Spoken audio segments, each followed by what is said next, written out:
আসসালামু আলাইকুম রহমতুল্লাহি ওবরাকাতু। আমি মোদাব্বির সাজিদুল ইসলাম মিয়াজি, কুমিল্লা।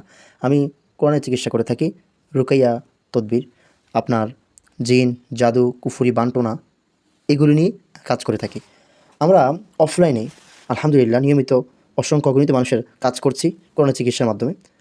আমরা এই অনলাইনের মাধ্যমে কিছু কাজ করে থাকি। তারই ধারাবাহিকতায় আজকে আমাদের দুটি পার্সেল, একটি ঢাকা এবং আরেকটি হচ্ছে কুমিল্লা বরুড়া থানার মধ্যে চলে যাবে। তো আমরা এইগুলো ভিডিও করার মূল উদ্দেশ্য হচ্ছে আমরা চাই যে আমাদের দেশের মানুষরা যেভাবে তান্ত্রিক, কবিরাজ, কুফরিকারীদের প্রতি যে একটা আসক্ত, তাদের প্রতি যে তাদের কাছে যাতায়াত, আমরা চাই এটা যাতে আর মানুষ না করে, যাতে মানুষ দিন দিন কোরআনের দিকে ধাবিত হয়। তারই জন্য আমরা এগুলোকে ভিডিও করে আপলোড করি। আপনারা যারা বদনজর, জিনের সমস্যা, জাদুর সমস্যা আর বিভিন্ন সমস্যায় ভুগছেন, আমি আপনাদেরকে অনুরোধ করব আপনারা কোরআনের চিকিৎসা নিন। দেখবেন ইনশাআল্লাহ আল্লাহ সুবহানাহু ওয়া তাআলার কোরআনের বরকতে, রহমতে আপনার সমস্যা দূর হয়ে যাবে। অনেক মানুষ আছে যারা সুস্থতার জন্য কবিরাজদের কাছে যায়, কিন্তু যাওয়ার ফলে ওই কুফুরিকারীদের থেকে জাদু আনার ফলে সুস্থ তো হয়ই না, বা সাময়িক সময়ের জন্য মোটামুটি একটু সুস্থ হলেও কিন্তু তারা ইমান এবং আমলের ক্ষতি হয়ে যায়। এজন্য আমি সবাইকে বলবো, আর নয় টিপরা, তান্ত্রিক, কুফুরিকারীদের কাছে আজই আপনি কোরআনের চিকিৎসা নিন। এবং আপনার নিকটাত্মীয়, আপনার পরিবারের কোনো সদস্য যদি কোনো সমস্যা থেকে থাকে, বিশেষ করে জিন জাতীয়, অর্থাৎ যেটাকে আমরা বলি আলগা বলে থাকি, বাতাস লাগে এমনটা বলে থাকি, তাদেরকে আমি অনুরোধ করব আপনি একবার আমাদের সাথে যোগাযোগ করুন, একবার আপনি কোরআনের চিকিৎসা নিয়ে দেখুন। ইনশাআল্লাহ আল্লাহর এই কালামের বরকতে আপনি এবং আপনার পরিবারের কোনো সদস্য, আত্মীয় স্বজন অবশ্যই সুস্থ হয়ে যাবে। আপনাদেরকে অনুরোধ করব, আমরা অনেকেই আছি, আমাদের কাছে অনেকেই বলো হুজুর আমি কবিরাজের কাছে যেতে চাই না, আমার ভালো লাগে না, আমি কবিরাজকে পছন্দ করি না। মাশাআল্লাহ, আমি তাদেরকে বলবো ভাই তাহলে আপনি কেন ভয় পাচ্ছেন?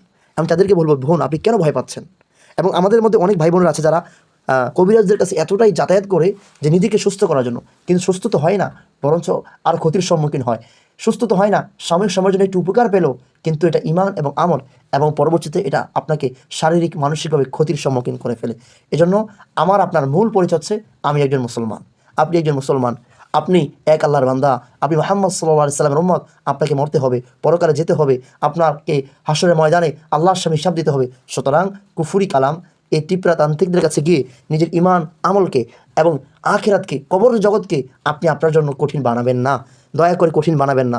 যদি আপনি যান তাদের থেকে নেন, একান্ত আপনার বিষয়, কিন্তু মনে রাখবেন ওই দিন কিন্তু আপনি আপনার নিজেকে ক্ষতিগ্রস্ত বানাবেন।